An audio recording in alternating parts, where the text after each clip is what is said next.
Welcome, everyone. Thank you for joining the last session of the day. My name is Juwon Im, an assistant professor of landscape architecture.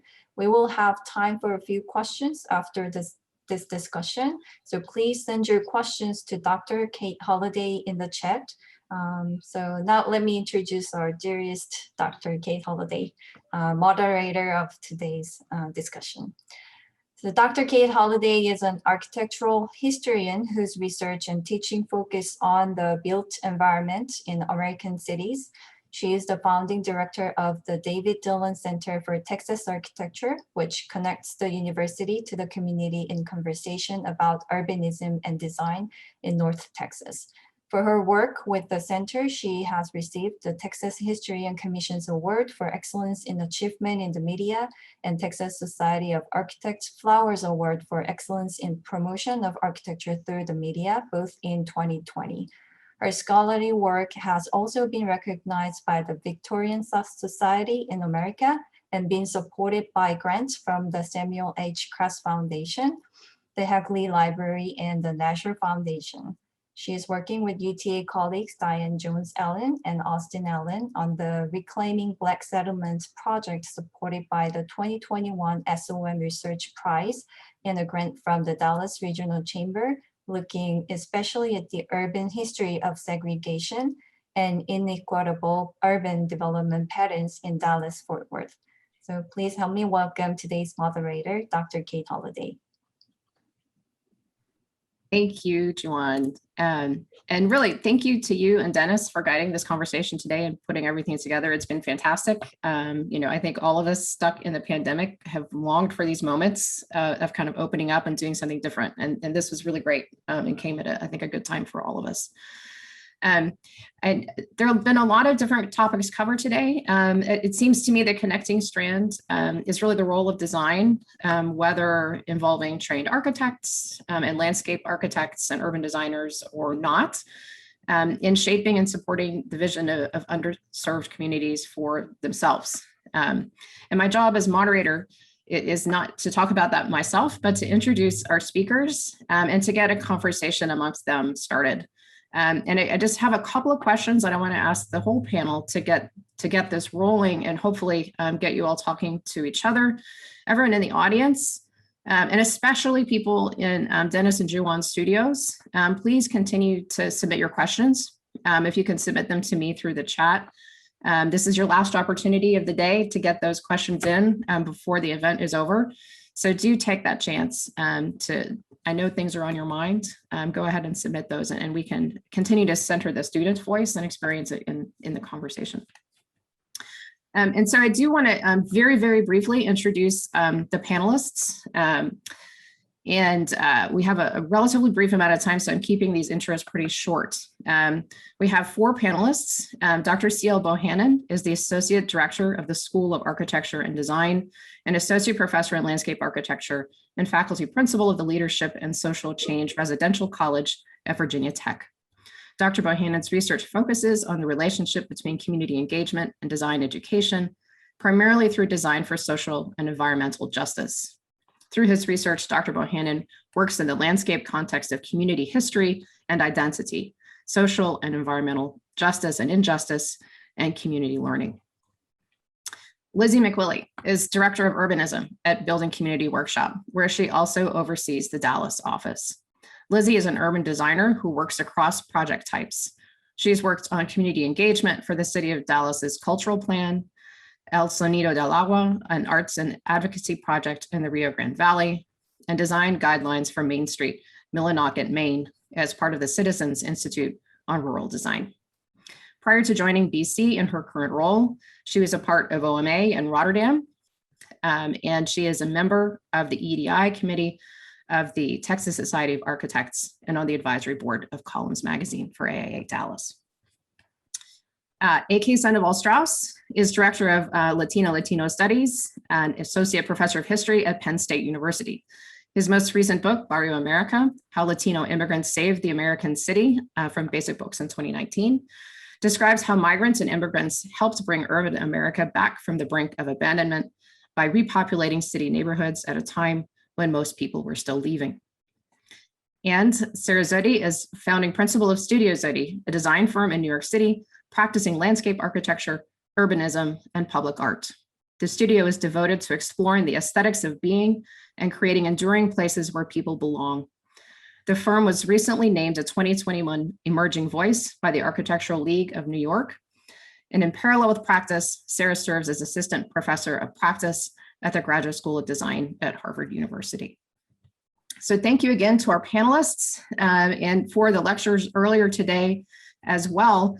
I wanted to start with one question and maybe direct this first to CL and then to you, Lizzie, and then more broadly to the group, because all of you here on the panel are directly engaged in one way or another with Black and Latino communities whose stories are not often publicly told or documented. What are your techniques for engagement in that context, where you're trying to tell stories that may be familiar within a community, but not to outsiders? And are there lessons or best practices that you can share with our students? Sure, yeah, I'll take a crack at that. I think that's a great question.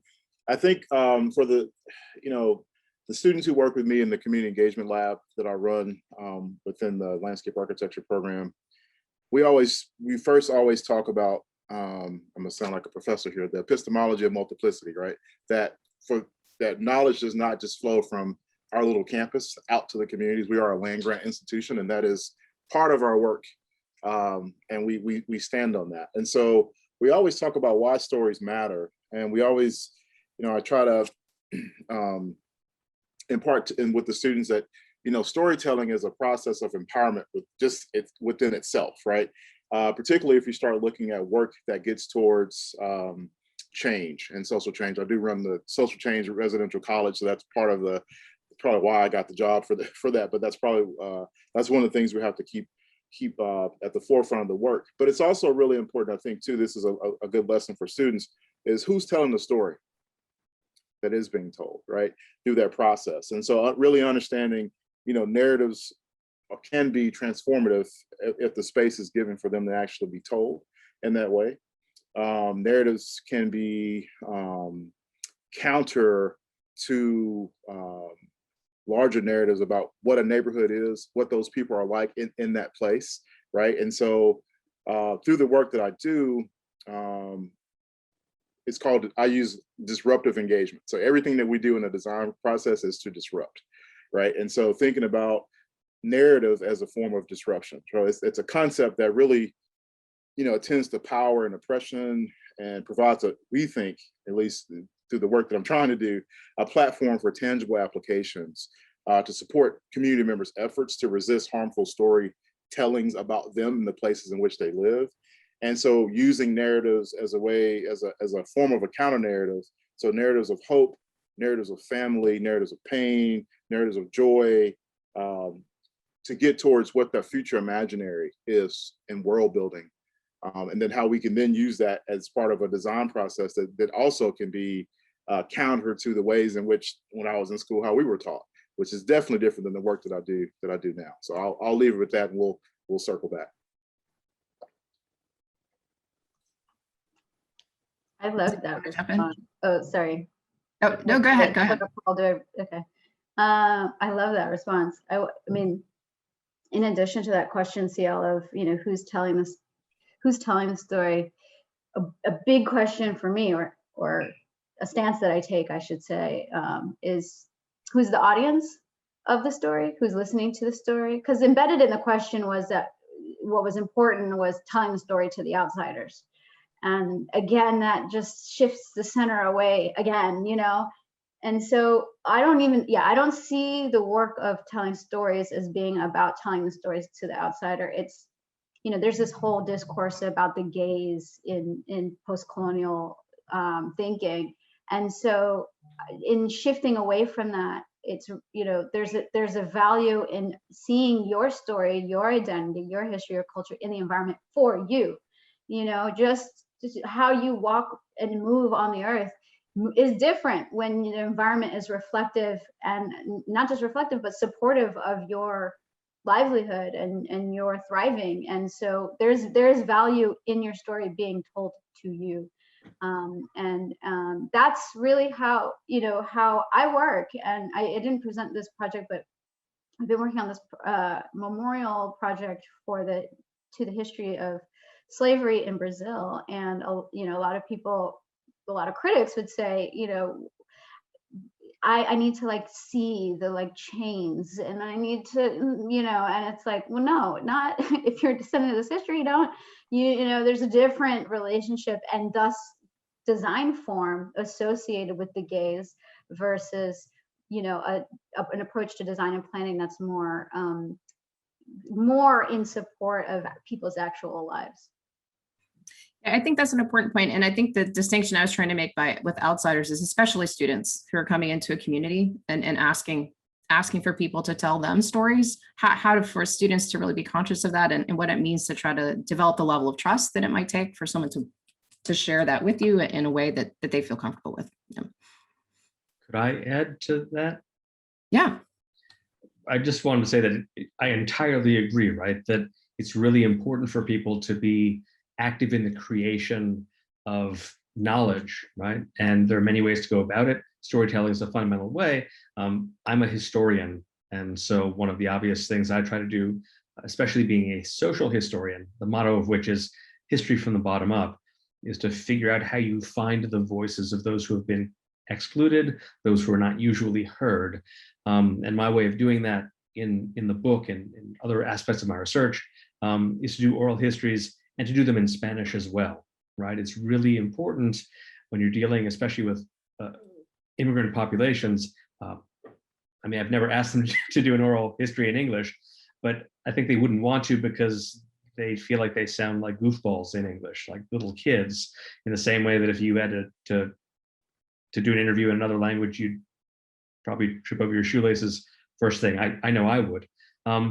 And so I think within the discipline of architecture, the discipline of planning, you're already doing that when you call community meetings and actually ask the community, what is it that you'd like to see? And that was a terrific, part of the presentations this morning. I did want to ask if you're able to do those kinds of things in Spanish. If you're not, probably a good idea to start. Lizzie, I know that's something you can speak to in BC's work in Dallas. Yeah, and we are, as Kate mentioned, a community design center, and we do integrate storytelling into our design practice, and bilingual storytelling facilitation is part of all of the work that we do. And I would say, the storytelling work that we've done, that are standalone storytelling projects, grew out of a recognition that stories in Dallas, neighborhoods specifically, those stories were being told not only from the perspective of people who weren't from those places, but they were mislabeling neighborhoods. They were kind of making up neighborhood names for specific places. They weren't talking about stories in the media, stories in news. And so the first kind of storytelling projects that we were working on were really mapping projects and understanding how residents define the boundaries and names of the neighborhoods that they live in, and then understanding the stories of those places as told by the people that live there. And I would just say some lessons that we've learned from that process is, kind of thinking, I think there's value in the standalone storytelling projects that we've done as documents of those places. But we are not, as an organization, set up to be the repository for those stories. And so some ways we kind of ended up recreating the initial problem of the fact that now we're the stewards of some of these stories that we don't necessarily, that we're not able to provide long-term access to, if we disappear as an organization. And so building in those kind of long-term relationships, and the ideal situation is that a community has control of those stories and ownership over those stories long-term. So developing those partnerships that allow for that stewardship to happen. And then also understanding how those stories relate to perhaps a longer term or a larger project, of recognizing that stories alone may not be enough. We're working a lot with communities that are facing gentrification or upzoning or something like that, of how does that fit into a larger kind of advocacy or design project, so that you're preserving stories of a place, and it's not that that place then disappears and you have the stories that are left, but that it's part of an effort to continue to ensure that those communities are able to thrive. And I'll follow that up with a question that is about techniques, right? Because you're talking about a kind of a technique of research that involves, like, where do you put it? If it's not a design, especially, where do you put the research and where do you put the stories that you've gathered as a part of the process? Since this is a kind of history, and it's central to the work that all of you are doing, and since we have a historian on the panel, I'd like to ask specifically about the ways that designers and historians can work together productively. It doesn't happen as often as one might expect. And so if you have examples or ideas about how that work could be productive or what might be gained from it, this I think would be a really wonderful thing to address, since it's been such a recurring theme today.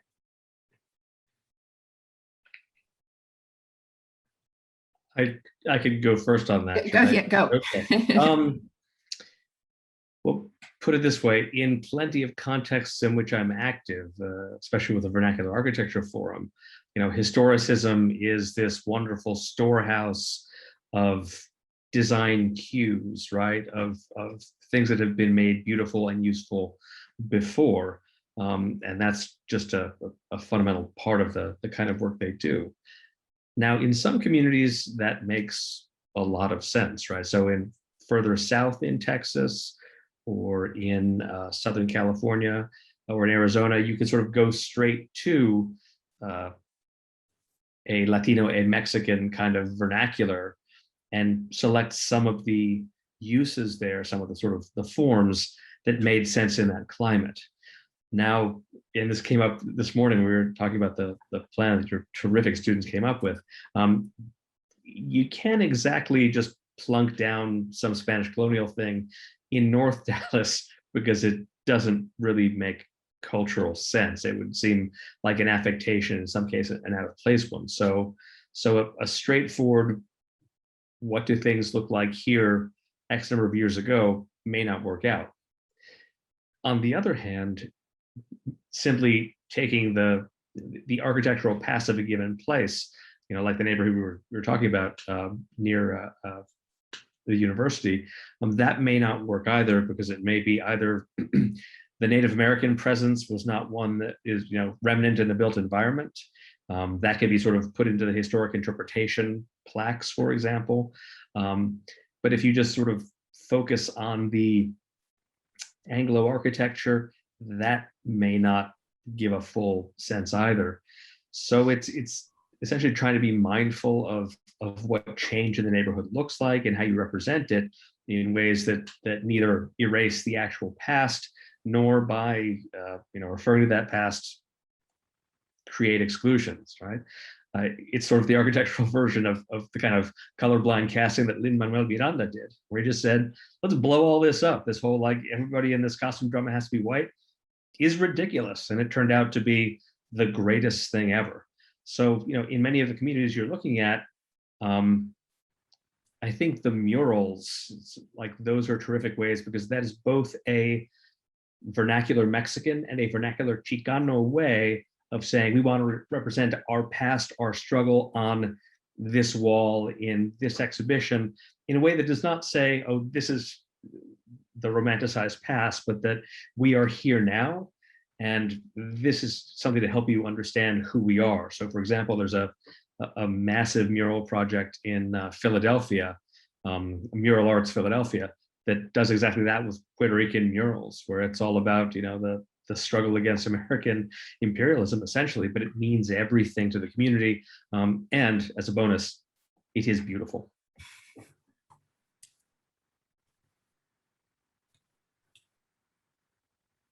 I know this is an aspect of everyone else's work too. Are there ways that you have engaged with history or historians, or ways that you could see that as a complement to the work? Or even just talk about your research process of how you do the kind of historical work that you do. And I know, Sarah, actually, your project in Brazil is, I think, a great example of this, that the history of that place is fundamental to the way you've approached it. Yeah, I mean, designers don't make the best historians usually. So I'm really thankful for the body of work that you all produce. But there is a way. I actually teach a research methods course in the landscape architecture department, where I teach that is about how do designers, what do designers bring to the question of history. There's a visualization element to it and an interpretive element to it. And as a statistician, I've done that both now from the design side and also from the quantitative side. The question of interpretation, and so as designers who are visualizing data and historical documents and records, that the process of interpreting history into contemporary life, you know, which I think is embedded in the question of, you know, plopping a Spanish colonial, you know, in the middle of contemporary Dallas or whatever, you know. That translation piece is the fascinating part for me about what we get to do as designers that are thinking about big questions. And you know, it's an art. It's an art, and that's what I love about it. And it's an art that's not, you know, an artist in a studio working on a little craft, but it's about understanding what resonates. And that question of resonance is about, you know, understanding the history in a way that you can peel out the essential dimensions of it. So in the Houston project, when I presented the history of the shotgun architecture, I'm not an architectural historian, but an architectural historian wrote about the shotgun home and its antecedent in West Africa, right?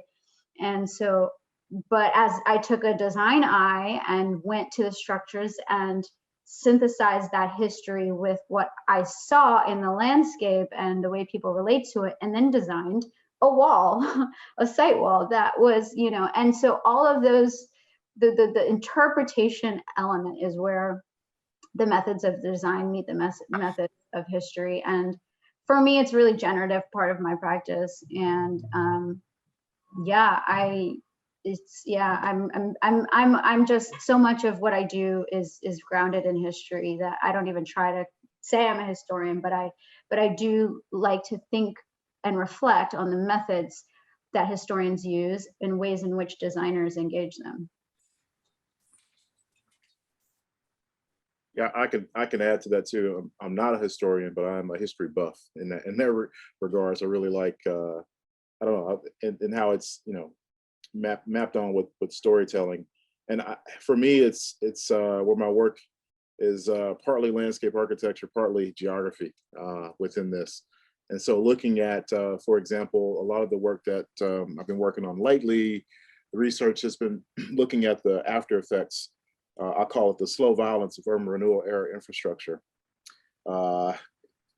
30 minutes up from, you know, from campus here is a city called Roanoke. Juwan, you know Roanoke because you did your PhD here, so you know this place. But it's a smaller city, it's urban Appalachian city, and you know, one of the things in terms of a technique that's been interesting, you know, in addition to the oral history work that we've done, we've also been doing a lot of community mapping and visualizations to go off of also what Sarah was talking about, and you know, not only with, you know, what was actually displaced and taken away. Mindy Fullilove has written her book Root Shock about the trauma of particularly Roanoke and some of those areas there. But we've also started to map the erasure of the neighborhood and the stories of that erasure, and then how it, you know, as you come through history more to contemporary issues, how that erasure has also led to health disparities, has led to disinvestment of grocery stores and the infestation of fast food and corner marts, right? And so being able to take a kind of a eye through mapping and stories and being able to put those together and work with students and work with community members themselves to be active in telling that story through mapping, through spatialization, and visualization has been something that we have been really, taking to like a really important piece of our process and what we do. And now that has translated into an entirely new course called Community Methods that I teach. It's actually open to anyone in the university who wants to understand how to work with community members in an engaged process. So it's been nice to have a conversation about how do you actually work with community members, and you have engineer, an architect, and a creative writer in the same room having this discussion. So it's been quite nice. And so the lesson is to if you don't know, ask questions, and then if you can ask those questions and answer them, can you map them and spatialize them? And then that to me, that's when you really start to get into some of the design stuff there. I think this is really a great point, which is that there is like a real opportunity for cross pollination, and all of the things that you brought up about the visualizing history, right, and offering an opportunity for communities to be able to visualize that history to themselves and others. Something that historians we don't usually do that, and often it's hard for us to tell history in a way that's very publicly accessible. And so there's kind of barriers between the two. I think design plays a huge role in that. And there really is a lot of opportunity for cross-pollination. Now, Lizzie, I'm going to kind of toss it back to you too, because I think Dallas and Fort Worth and North Texas in general are places that haven't had much kind of straight history work done on them in the first place, which is why I was so glad for Andrew's work on Oak Cliff. Because we don't have a lot of deep dives or a lot of good research or narratives or historical understanding of what's really happened around here. And you've been trying to design in that context. And I don't want to put words in your mouth, but it seems like it's at times challenging because some of that groundwork hasn't been done yet. Is that fair to say, or is that not fair? Yeah, and I think that's how we found ourselves in the position of doing work that we as a design firm wouldn't typically be making like feature-length documentaries about neighborhoods, and we kind of got into doing stuff that was outside of the purview. When we started as a firm doing community engaged architecture and then started doing the storytelling work, that we found that there wasn't that work out there, or if it had been done, it hadn't been preserved or wasn't accessible in the places that typically people would go for research, which is why we partnered with the Dallas Public Library last year to do oral histories and research and photo scans, history harvests, et cetera, in neighborhoods that were really underrepresented in the public library system. Whereas, and typically, and it was neighborhoods south of I-30, Black and Latinx communities, West Dallas, South Dallas, and Redbird, that if you were to look in the library's collection, neighborhoods in East Dallas would be pretty well represented, but in West Dallas, it would mostly be the slum clearance studies that the city had done, but no photos of what it was like to grow up in Dallas, or from the perspective of folks that live there.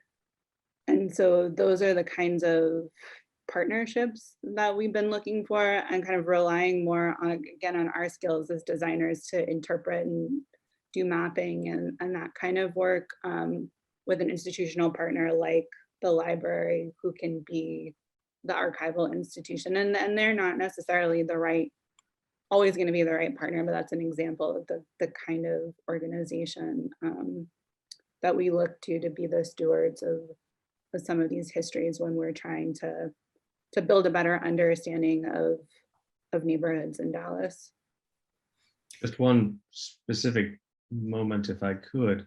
You may have already connected with them, and they are very much enthusiasts rather than academically trained neighborhood historians, but there's an outfit called the Dallas Mexican American Historical League. So great for visual information. If you want, do you want some Chicanos doing stuff in the 50s? We got lots of that. 30s, 40s.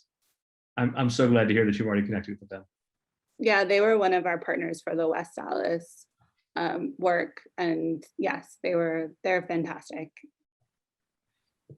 Of course, I could keep asking questions all day, but I do want to let the audience chime in here in the little bit of time we've got left. The first question came in from Bud Melton. And Bud, if you can go ahead and unmute. Well, I can do that.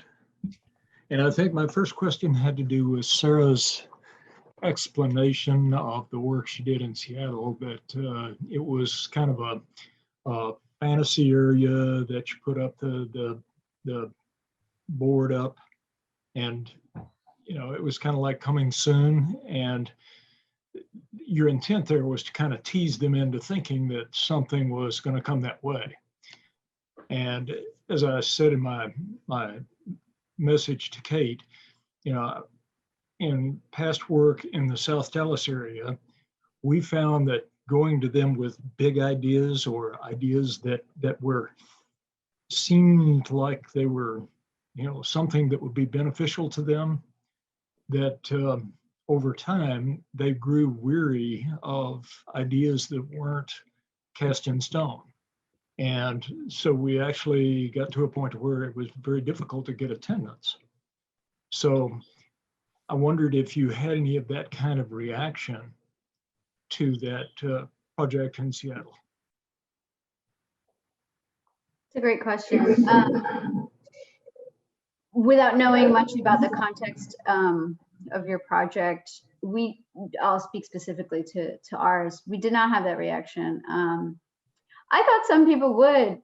I was scared, to be honest with you. I didn't know how it would land, and especially trying to find that right balance between satire and reality. I mean, this wasn't a real thing, and but prompting people just enough to think it could was what we were. It wasn't a real project, and so in that regard, the stakes, I guess, were less. Yeah, there was only one negative reaction. It was from a woman who's one of the parks that we put one of these signs in.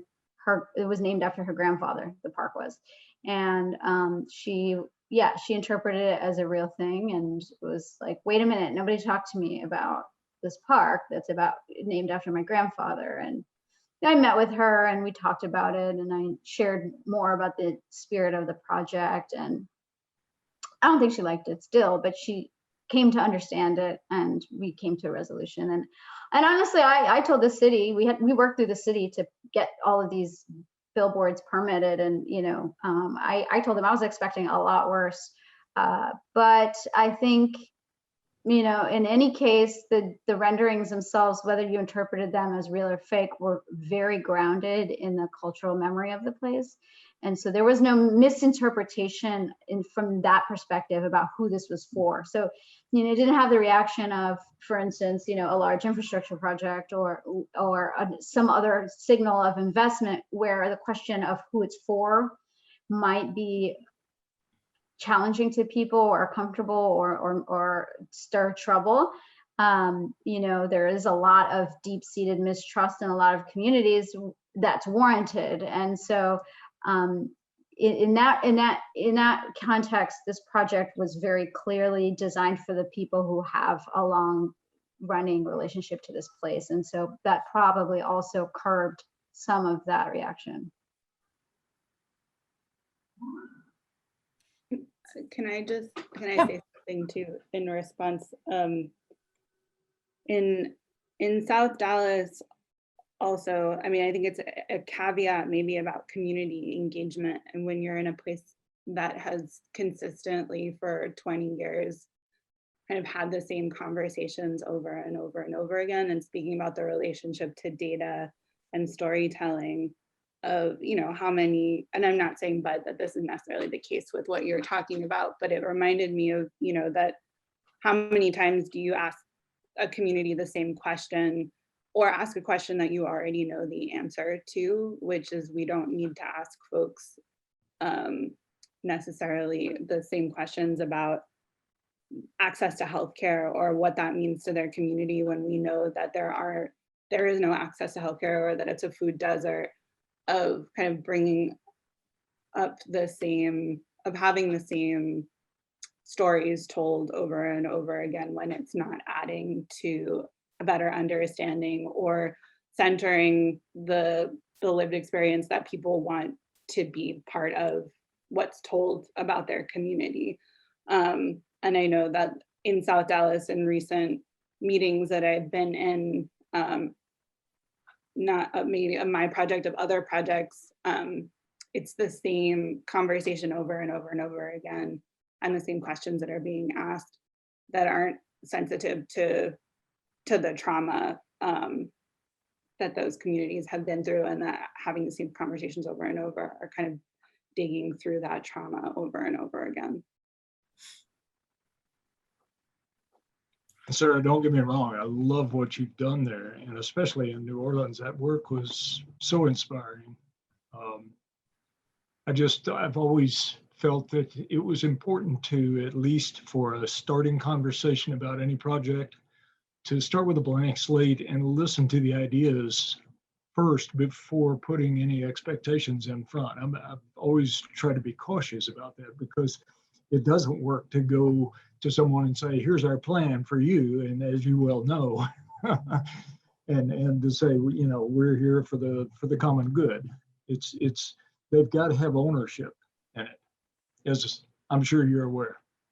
Yes, yeah, and those images were not made in a vacuum. The design ciphers that I described were the process of coming up with those images. So Yeah. they were reflective not of my visions for this place, but they were a collage of, in fact, we had people actually make collages in the design ciphers. So they were a collage of collages that people made. So that, yeah, we're definitely of the same mind about that. Right. So I've got a question from Catherine from Dennis's studio. And Catherine, you have a similar question to Lauren's from Juwan's studio. So maybe you could ask your question for both of you, if that's okay, Lauren.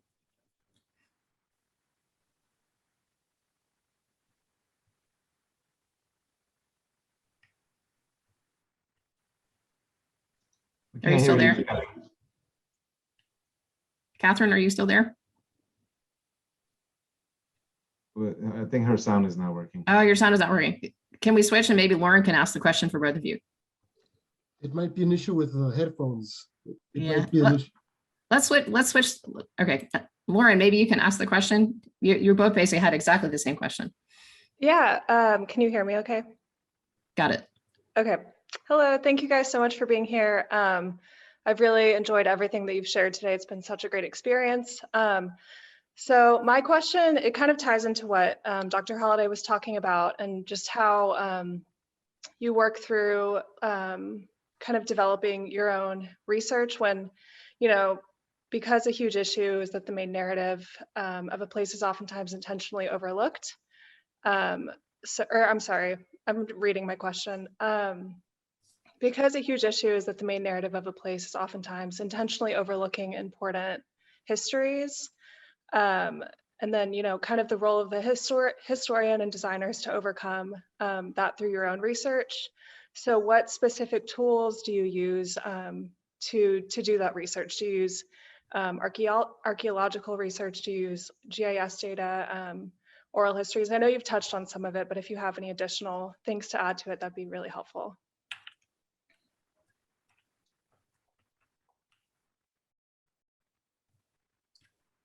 Yeah, I'll try to answer this at least. So yeah, so the mapping works, whether it's from GIS or community based or however you want to do that. I often, and I still think having, I guess I'm old school with this. I like having conversations with people, and you can just have them reflect on certain things, ask certain questions. That's also part of the process of building trust too, which is an important layer to all of this work that we have to do. I also think I like to have the narratives and stories from the community. I dig through the archives of newspapers and all this kind of stuff as well, just to kind of put narratives in context with each other and see what kind of conversations they are or are not having. as well as part of that kind of archival, qualitative kind of research as a piece of that. And I also like to include community members in that. We have these kind of, it's like the cipher that Sarah talked about. We have those sessions that there's no design, but we might bring in a bunch of different things and discuss and talk about them and try to gain a better understanding of the, the lived condition, the place, so the whole notion of, like I tell the students, I have to, in our work, ask the question as to why communities have to be resilient in the first place, right? And so start there and then unpack, and then the methods will come. So we've got a question from Oswaldo. That's a really great question. So Oswaldo, if you can chime in and ask your question too. Thank you very much for having me. Give me just a sec. So how do you recommend engaging the youth? Like, for example, different examples in different countries, or for example, here in Bishop Arts or other communities. In terms of, we're having this conversation at this level right now, and I'm thinking, well, in the next 20 years or 30 years, 2050, are we going to still having these conversations at this level and really not still having a disconnect between the people that are, the grassroots, people that live there, people that have suffered different situations for decades? Can we start making that change now by reaching out to K-12 programs, different high schools that have urban planning or architecture programs, like I'm in City Lab right now, pick me, a little ad there. But anyways, how is that reach out? So in the future, we don't keep, these conversations without having the community being the ones that are empowered or making the calls.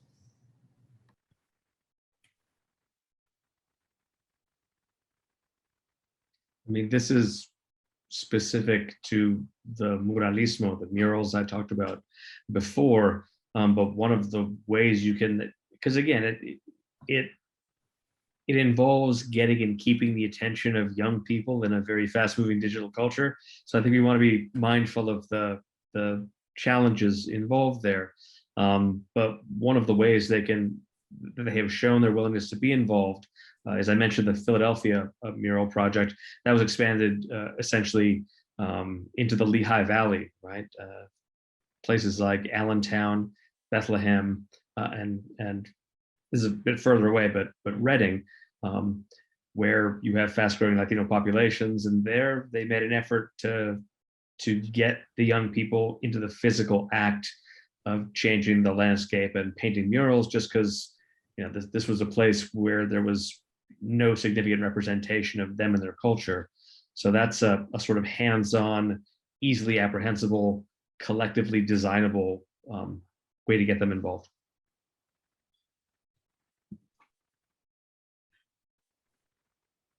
Right, so we've got a question from Austin Allen, who wants to dig deeper into how to build trust. Austin, can you unmute?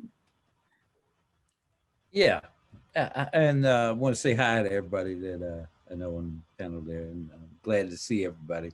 I started to ask it in the last session with Sarah, and then CL actually touched on it. All of you have touched on it, and I think it's such a critical thing, and I wanted for there to be a little more discussion, because it sometimes reads so easy, and I know that each one on this panel has really developed the skills of how to hear people and develop that trust on a level where you've got the exchange. And I say that because I think a lot of times people think they've heard the word from people, or they've got the vision from people, and they haven't heard anything because people told them what they decided they're going to tell them. All right. And what just excited me about the project at the pier was that was a huge leap for them to even feel, Sarah, like they, well, wait a minute, let's sit and talk to her. And I would love a lot more dialogue from all of you around that leap of trust and the dynamics of that going on both sides of the table. Yeah, I feel like it's part of what CL was just starting to talk about too. For us, we don't actually have a toolbox of community engagement. I get this question a lot. What's in the toolkit? Like, what do you do for community engagement? And we intentionally do not have a toolbox. Rather, we consider the format of engagement as part of the design process itself. And in order for it to not feel like it's a burden to be a part of, we really try to understand and tap into the ways in which people are already in dialogue with each other. So that is why when working with graffiti writers, our public engagement isn't public. We may meet at a bar or under a freeway, or make a zine and send it through the mail. In another community, we made this board game.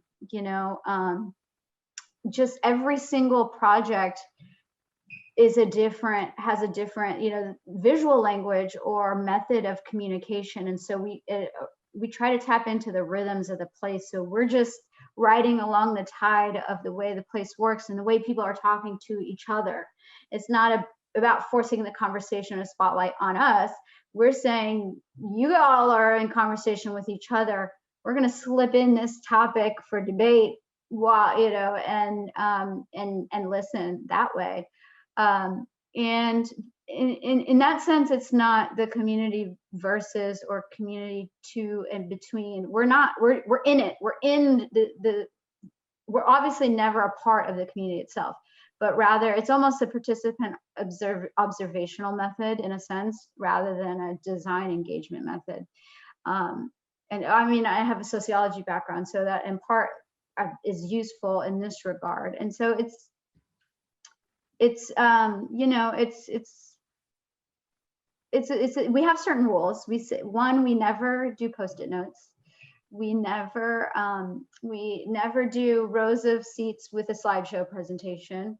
No easels. Actually, somebody in my office who started this week was like, "Oh, I'll get the easels." I was like, "We've literally never brought an easel to to a community event, and nor will we start now." And so all of that is, we don't call them meetings. We call them events just to crack open the format of what they are. Why isn't it a party? Why isn't it a barbecue? And it's also fun. So it's more fun.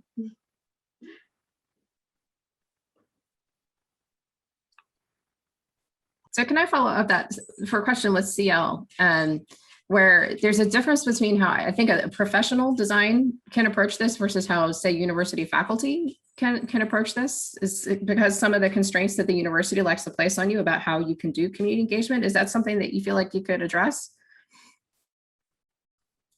Yeah, I have, at least I can speak for my institution. I have not placed any constraints on it. I mean, other than COVID, where you can't physically be in the space, but we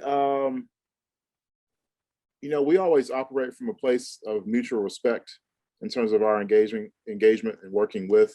So it's, working with real people on real problems, real projects kind of approach.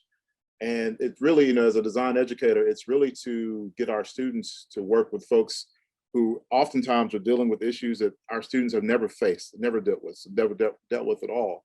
But also to put them in a position where they can two things. They can grow their leadership skills. We're going to teach them about design. But I want them to grow as leaders, and I want them to understand how they can use their design skills that we're teaching them to affect some positive social change, right, and physical change. So I feel as an educator, I have an obligation, particularly as a Black landscape architect, to teach that way, because I've seen the effects of how design education has produced landscape architects and it produced work, and then how I was taught to do this. And so it's a way, again, that notion of disrupting this line of like, no, we're not going to design this way. Here are the ways we're going to do it. And so working with communities and embedding that in the curriculum is important. So we don't do one-off things. Everything that we do, we understand that there's a real semester time and, real time and then semester time. Those two things don't always match up. And so when we go into an engaged process, we use engagement as there's engagement as methodology, and then there's engaged methods. And so we use it as a methodology, as an ethos, in terms of how it can be ingrained in the ways that we teach history, in the ways that we teach design, materials, design construction, all of that. So we make it as a way that, you know, it's not very often you're going to be designing for yourself. So you might as well get used to that now, right? And so we're trying to peel back the layers so our students know who they are within the context of society. And then again, it fits in because we're a land grant. So the land grant says, go out and be citizens of the Commonwealth of Virginia and the world, and say, okay, well, we can do that. And so it's been nice to have the university to have our back. They haven't really said, no, you can't do it this way. But I think they've actually been embracing, and we've been pushing the limits too with how we work with communities, where it goes away from the kind of traditional service learning model, and we use the term engagement, because we actually are trying to engage with people with some of these issues that we've caused.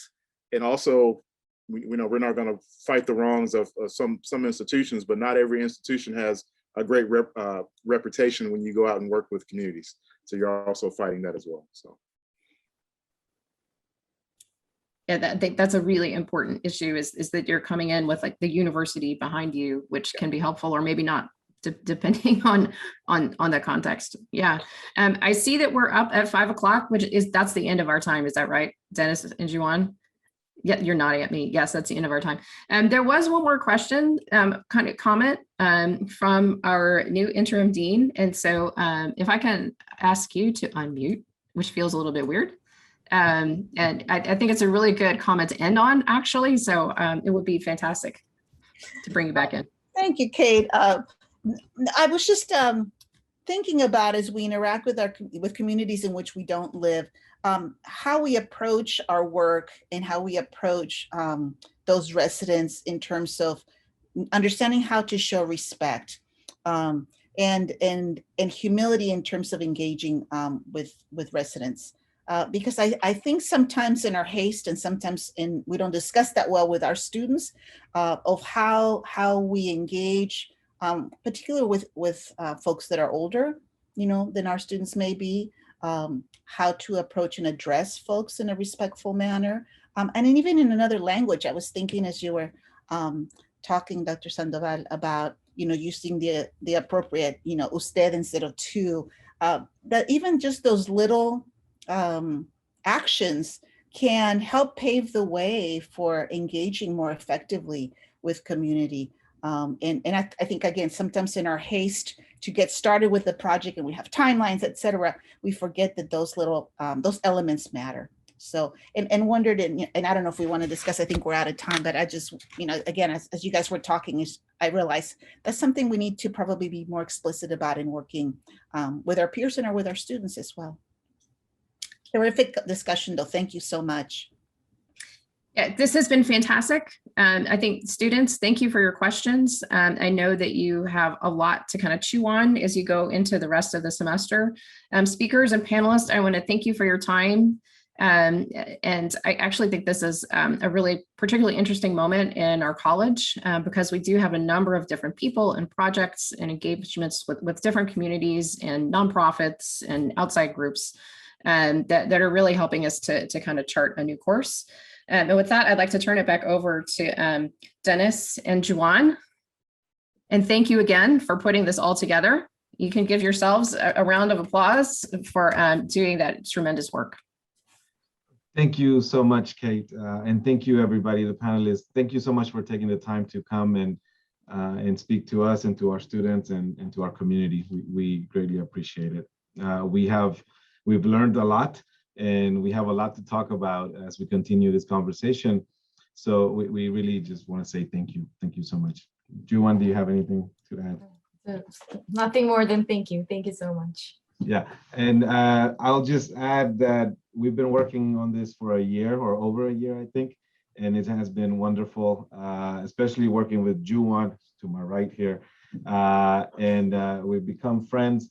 And we have our full-time gigs, which are work, you know, teaching, research, service, and then we took on this, and we have our side jobs, which we call the D&J side gigs. This is one of our side gigs, which was a lot of work, but I'm really happy that we've got this far, and we appreciate it. I think our students are going to benefit greatly from this, and it's really an invitation for us to continue to do the work. We have so many colleagues in our college that are doing this kind of work, and I think we need to build on that. So thanks everybody. We really appreciate it. Thank you all Thank so you. much.